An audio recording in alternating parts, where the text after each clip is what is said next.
Hormat Tuan Law yang Kiam, Esko Kerajaan Negeri. Yang berhormat Tuan Jeffrey, Tuan An, Chairman PTC Telecommunication Services yang berhad. Yang berbahagia Dr. Bernard Lee, Vice President PTH Council Asia Pacific, Directors of PTC Telco, representative from FTTS Council, distinguished speakers, members of media, ladies and gentlemen. Very good morning, all of you. Salam bahagia. Assalamualaikum warahmatullahi wabarakatuh. It's a great privilege for me to be here. I thank the organizers for giving me the opportunity to give this speech as best as I can.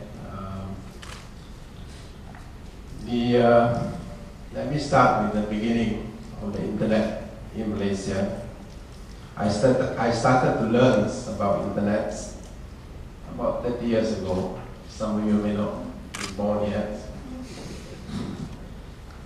About the same time as the internet itself, the word internet itself came into being.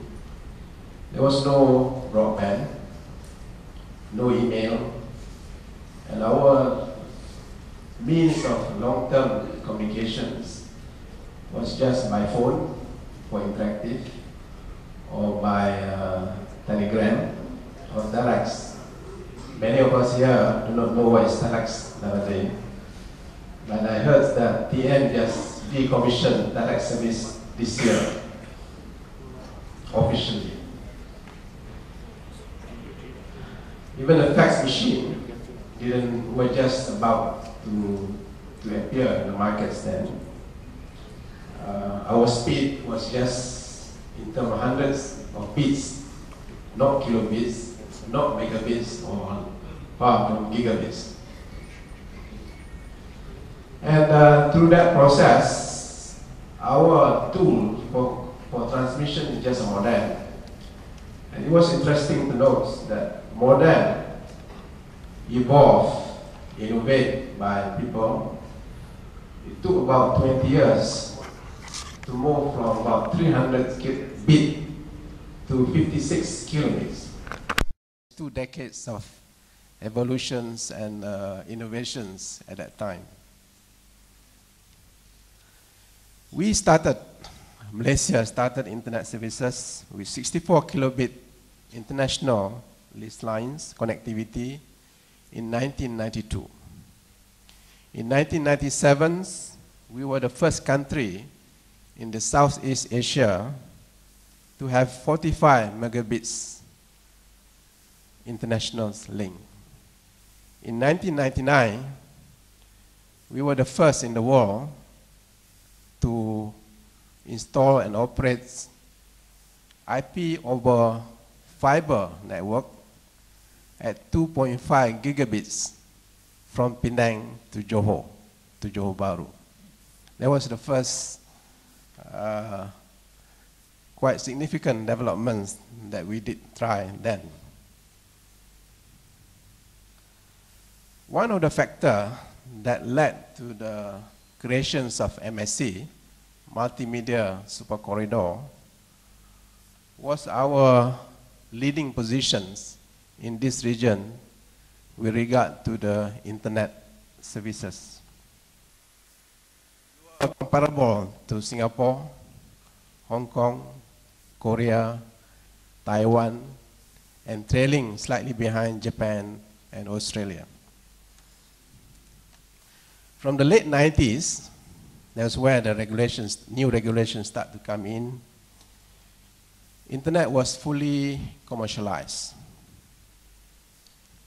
And then it started to be lagging behind.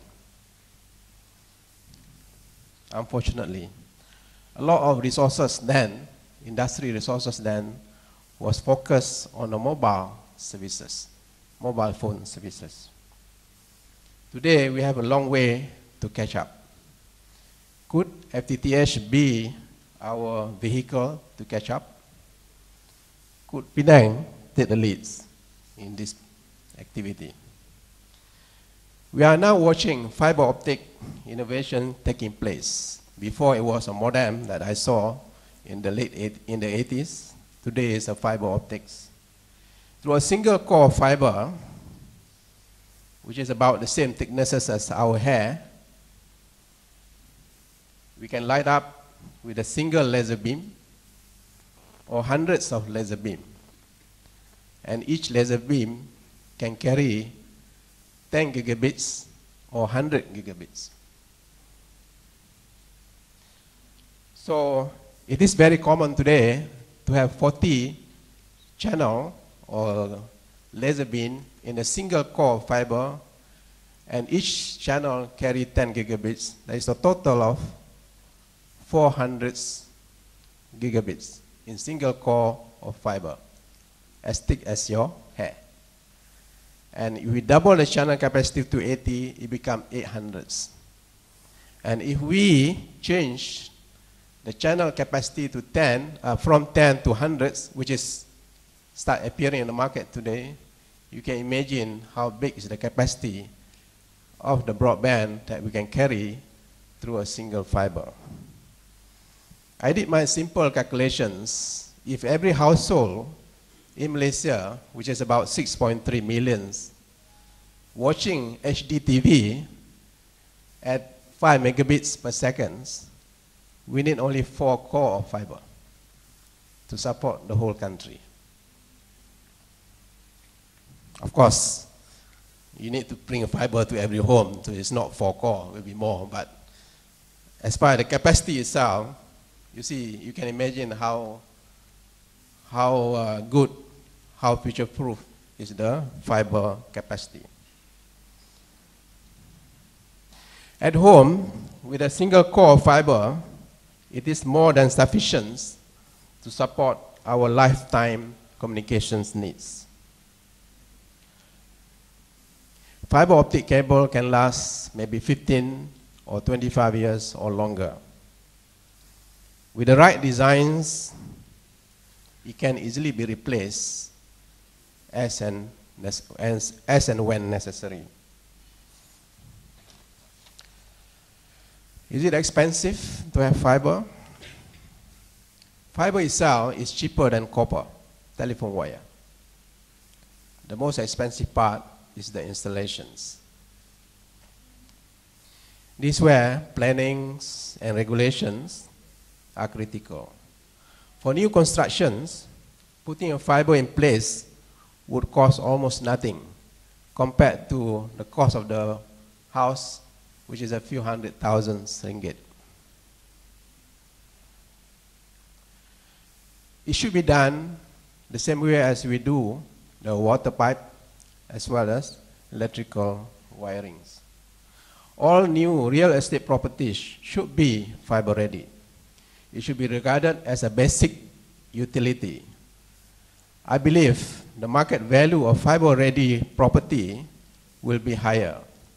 So from the developer's point of view, it should pay by itself. For existing properties, the cost will vary depending on many factors. But as a compromise, we may have to adopt FTTB, which is fiber to the building, where existing telephone wires can be used for internal distribution of broadband within the high-rise building. But if we renovate our house, we should not forget the fiber now.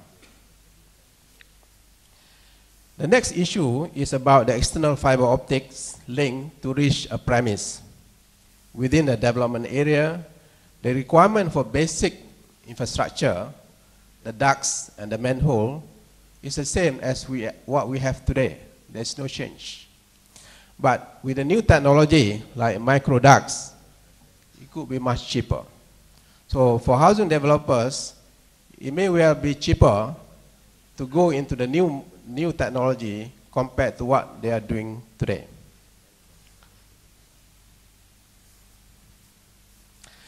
One issue is that in normal practice, the developer hand over these ducts and manhole to a specific telco, one telco. And this is where the pitfall is. Once you hand over this structure, infrastructure, to a particular telco, there's no way for other telco to come in. So you have a lock-in, your customers, your tenants has no choice. You have to live with that monopoly situations. That is a real big issue that we have a problem today.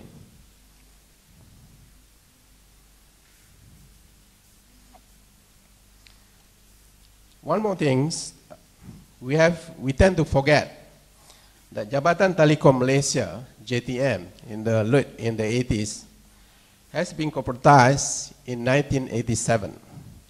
Subsequently, with the Communications and Multimedia Act 1998, Malaysian Communications and Multimedia Commission, or MCMC, was established to be the new regulator. Many licenses was issued to open up the competitions. Hence, we should actually open up the competitions in any development area today. The critical question is, how do competing telcos share the basic infrastructure, the ducts and the manhole? Definitely, they cannot trust each other. This is nature of competitor. For many years, in fact for the past 20 years, this was left to open the so-called open competitions through commercial negotiations. However, commercial negotiations can only work when two parties are of equal size. When one is big, the other one is small or new, the smaller one will get bullied all the time.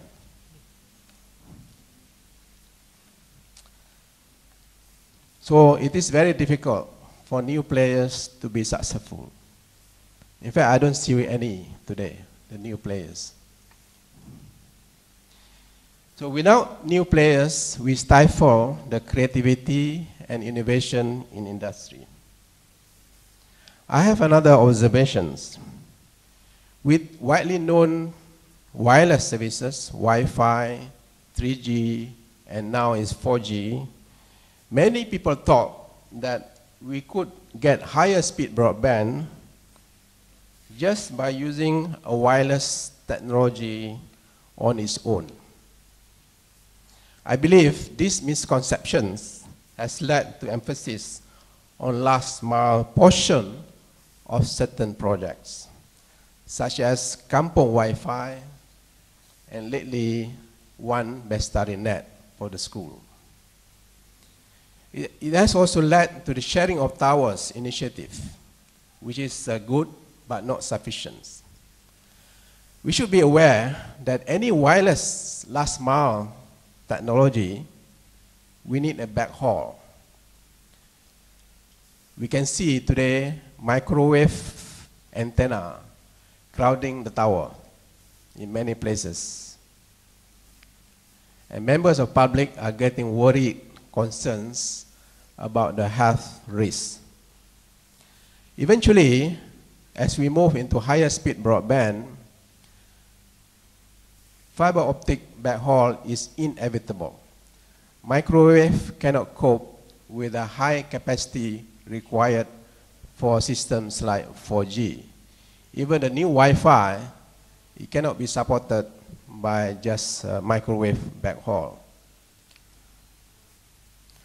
However, we need to address the sharing of backbone and backhaul infrastructure. And this has been ignored for many, many years in the past. It is my personal view that leaving backhaul and backbone completely to the market forces is the main reason for our slow development of broadband in Malaysia. I wouldn't say it's failure, complete failure, but our development has been very, very slow. I saw a statistic the other day, Our number of broadband in Malaysia is similar to Vietnam today.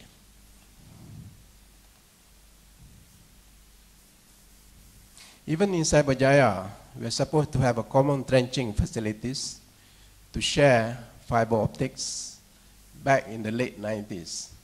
Until today, it's not fully implemented. Hence, the initiative by Penang State Government through PDC Telco to create a neutral party to operate and maintain the basic infrastructure in Penang is a big step in the right directions toward effective infrastructure sharing. This will open up the infrastructure for more telcos to provide services on competitive basis, big and small, old and new. Users will have more choices. User can have a phone from one telco, internet from another, TV from a broadcasting company, and many more services from different providers delivered to the home through the same core of fiber.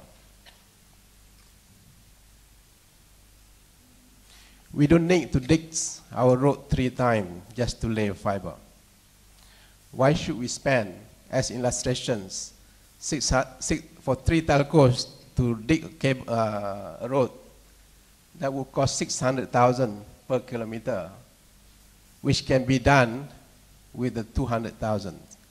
We should use the 400,000 extra to extend fibers to reach the users, the other users.